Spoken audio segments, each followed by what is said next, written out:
In a Quiet Little Bar on the Coast by George Stenson, produced by TDGB Bookmakers at tdgbookmakers.podbean.com. I'm sitting in this quiet little bar out on the coast. It's a small bar, not a lot of walking customers, you know what I mean. On the ocean side of a two-laner wandering up the shoreline. The building, low and fat against the wind, waves and rain, sits stubborn-like. A few local working people hanging around after their shifts, a man who says he's retired nursing a beer for 20 years, and a couple of working ladies. Josh, the bartender, likes it quiet. Loud bars attract too many nosy policemen, and Josh, well, he's had enough of the police for one lifetime. Anyway, it's not a busy place, right? Then, about noon, this guy walks in, plunks a well-traveled suitcase on the counter, and orders a beer. Cold, he says, like he's had warm beers in places like this before. He sniffs, looks around, sniffs again, and finally blows his nose on a stained handkerchief while looking at Magda, the older working lady. "Damn busy day today, you know," he says as he gives me the once-over. "Damn busy." He pats his suitcase and picks up his beer. He downs about half the beer in one gulp like it was the last beer on earth, and then smacks his lips. "Damn good," he says. He pats his suitcase again and takes a smaller sip of his beer. "Busy day, huh? You a salesman or something?" Joss asks, more for Magda's benefit than his own. He knows she's sizing the guy up, wondering if he's the paying kind, and if he is, how much, for what, and for how long. "Me? Salesman? Nah," the guy says. He rat-a-tat-tats his fingers on the counter, then slaps his palms down. "I have not been, nor will I ever be, a salesman." He smiles at me and Josh. That's a paraphrase of the great U.S. President Lyndon Baines Johnson, by the way. A paraphrase. "Who?" Magda asks. The guy turns around on his stool and looks at her as if seeing her for the first time. Does the quick glance over, and I can tell he's figured out her occupation. He smiles at her. He smiles a lot, this guy. "Johnson, Lyndon Baines, President of the U.S. of A. after Kennedy and before Richard Milhous the Nixon, November 1963 to 1968. Johnson, not the Richard." "What are you paraphrasing?" I ask. "Pardon?" "You said you were paraphrasing that guy Johnson. What are you paraphrasing?" "Ah, yes." The guy sips his beer and wipes the foam off his lips with his sleeve, which, I see, is a little worse for wear. "How old are you, son?" 33. "Like Jesus at his shootout at the Crucifix Corral. But too young to remember L.B. the Jenny, then, aren't you?" He presses his palms together and rests one elbow on his suitcase. "Wasn't he the one who said, 'I am not a crook'?" Magda says. "That was Richard the Milhous Nixon. California man, by the way, through and through," the guy says. "Like the Wilson boys." We all look at him and wait for him to tell us who the Wilson boys are, or were. "The Beach Boys." We all stare at him for a second. He's a walking ancient history textbook, it seems. Rock, not pop, a rock group of sorts, he smiles. From the 60s, mostly. Leader went insane, of course. As did Richard the Milhous. He looks at his beer, he looks up at Josh. It could be argued, I mean. "So, how come you're having a busy day?" I ask. "My profession. Keeps me busy, sir. My profession." He finishes his beer and waves the empty glass at Josh, who gets him another one. The guy gulps down a third of it. "What do you do?" "I sell," he starts. "You said you weren't a salesman," Josh interrupts. He's leaning on the counter near the guy's suitcase. "Ah, back to Lyndon B.J., eh?" The guy scoots his suitcase closer to himself, away from Josh, until he's almost hugging it. "Let me inform you all of what our late president once said. He said," Johnson did, "'I will not now, nor will I ever send American boys to fight on foreign soil.'" The guy looks at us and waits. We stare at him. At almost the same time, we shrug our shoulders. The man then proceeded to send 500,000 boys to Vietnam, he says, and sips his beer, to fight on foreign soil. He points his finger at Magda. Bang, bang. Magda gets up from her chair and joins us at the bar. She sits close to the guy and says, I remember that war. My dad told me about it. He said the whole thing was like a huge party, sex, drugs, and rock and roll. Put a nice smile on sex. That, the guy said, was over here. Over there, in Vietnam, it was more like sex, drugs, and death. The point being here, ladies and gentlemen, the point being, LBJ lied, you see. And you lied when you said you weren't a salesman, I say. We have a winner. Line up a beer for that man, will you? So, what do you sell? I ask. Enchantment. You selling drugs? You get out now, Josh bellows. He starts leaning over the guy. He pays off a couple of cops to look the other way, but he doesn't put his bar on the line for a stranger. Drugs? Never. I am not a drug dealer, the guy says. Then he quickly adds, unlike Dick and Lyndon, I am also not a liar. Josh reaches for the suitcase. In this case, in the case of drugs. No, not me. No drugs, no sir, honest. Josh backs down, but he frowns at the guy. He moves down the counter to where he keeps the baseball bat. He nods his head at the suitcase. Let's see what you're selling, he says. It's a threat. Ah, well, the guy says and pats the suitcase. The handle looks like it'll fall off any second. Therein lies a slight problem, sir. You see, if I open this suitcase, you'll all want what I got, and I ain't got enough for everyone. Someone's talking like a lion salesman, Josh mumbles. Open the damn suitcase. Like I said, it's been a busy day today, you know. Magda puts her hand on the guy's thigh and smiles and asks, how much you need to let us see what you're selling? Your immortal soul, the guy says, and he's serious. Damn Bible salesman, Josh says. He grabs a dirty cloth and starts wiping down the counter. The guy watches him for a moment and then turns to me. You're 33. What have you been doing for the last 13 years? He looks serious.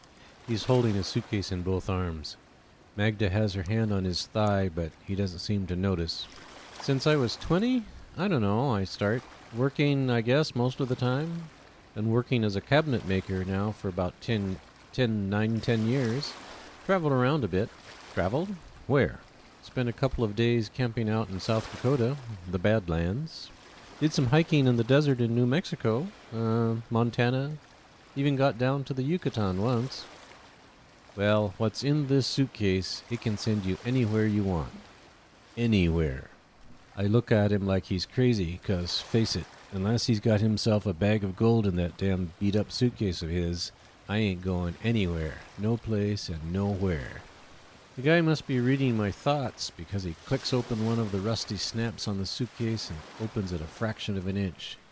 He looks inside like he's making sure whatever he's got is still in there. How about another beer, he says to Josh, but doesn't take his eyes off whatever is in his suitcase. Josh stops wiping the counter. He picks up a glass and starts wiping it with the same dirty cloth, just like in the movies, but with Josh, it looks natural. I haven't seen any of your money yet, mister. Coins of the realm, the guy mumbles as he shoves his hand in his pocket. He sprinkles about 40 half-dollars on the bar like he was spreading gold pieces. He smiles at Josh, then looks at me. Anywhere, he says. Neither Josh, Magda, nor I say anything. We just look at him like maybe he's escaped from the state mental farm. He stares back, mainly at me. Care for a sample, he says, and pushes his suitcase towards me. He lifts the lid a little bit and gestures for me to move closer. I scoot a bit. Look inside, carefully. I bend over and peek inside. I see a swirl of, I don't know how to describe it, light?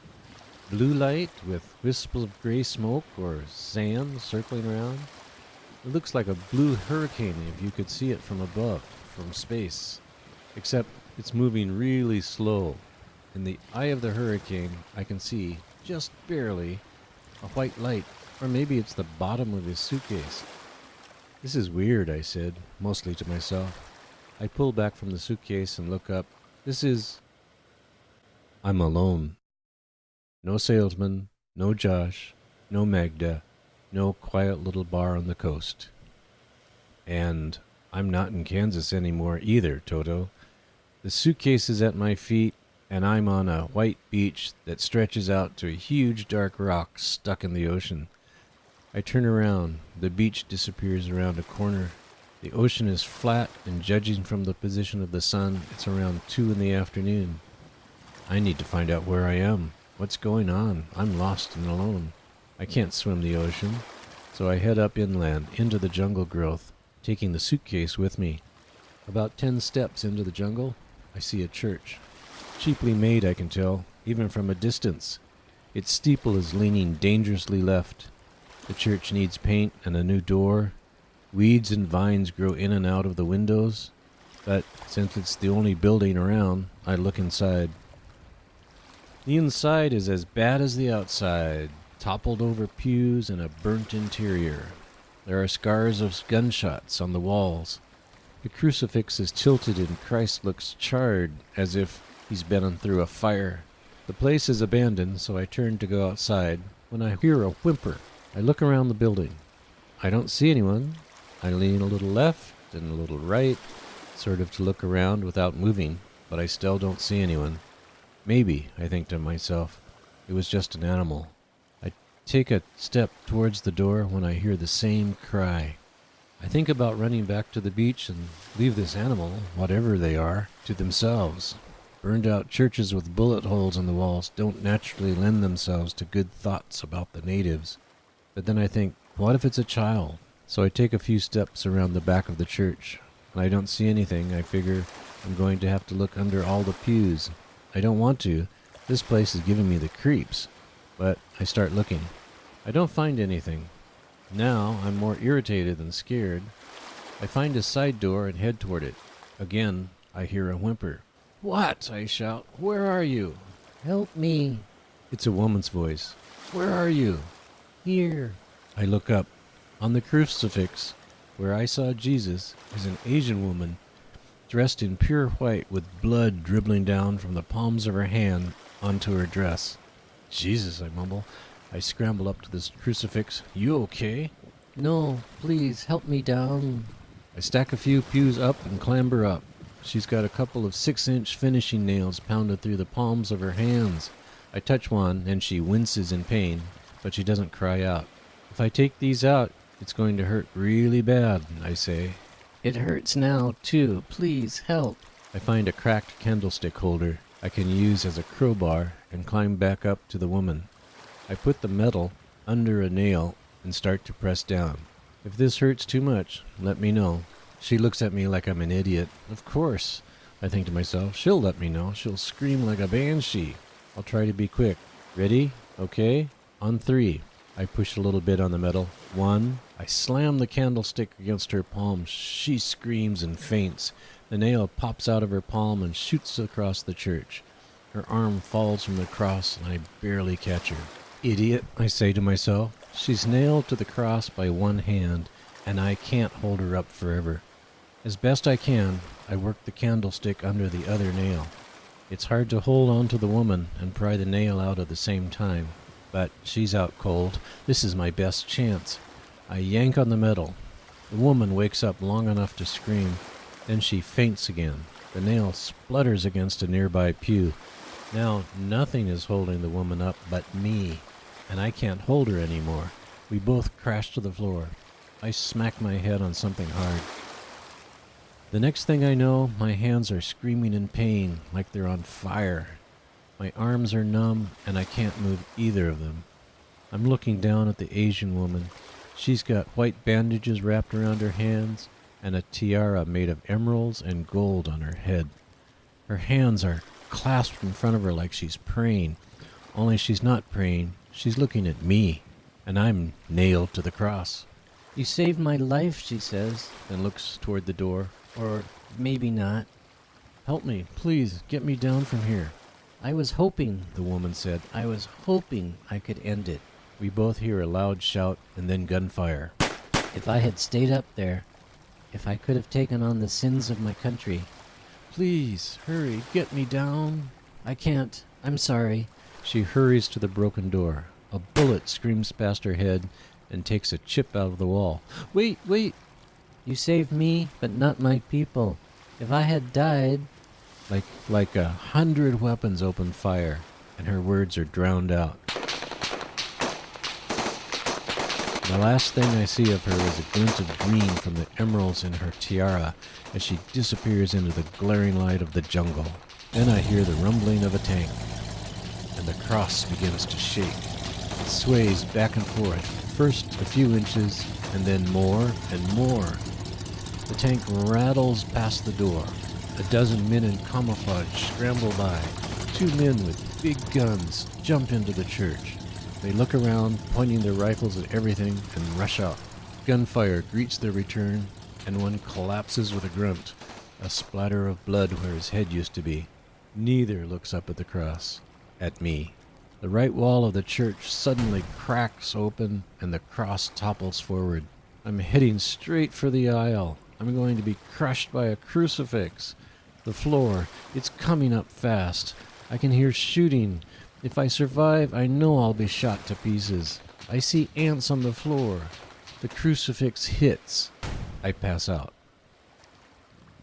I wake up with huge holes in the palms of both hands. The arms of the cross landed on the upturned pews, but the force of my weight ripped my hands right over the nails. The pain is like being on fire. I see the suitcase in front of me and hope I can find something in it to stop the pain. I pop it open. Inside is nothing. It's a tattered old empty suitcase. I look up. I see a bartender staring at me. I look right. A couple of hookers. Straight in front of me is a man in his early 30s nursing a beer, and it's only shortly after noon. A beer, I say to the bartender, cold. I've been in places like this before. I know warm beer when I see it. I blow my nose and check out the ladies. One, the older one, looks particularly appetizing. Damn busy day today, you know, I say and check out the other guy at the bar. Damn busy. Then I take a big gulp of my beer, happy to be alive. Happy not to be in an abandoned church surrounded by jungle and killing. Damn good. Busy day, huh? The bartender asks me. You a salesman or something? I am what I am, I say. So, what do you sell? The young guy at the bar asks me. Enchantment. Thank you for listening to In a Quiet Little Bar on the Coast by George Stenson, published by TDGB Bookmakers at tdgbookmakers.podbean.com. Hope to see you again soon.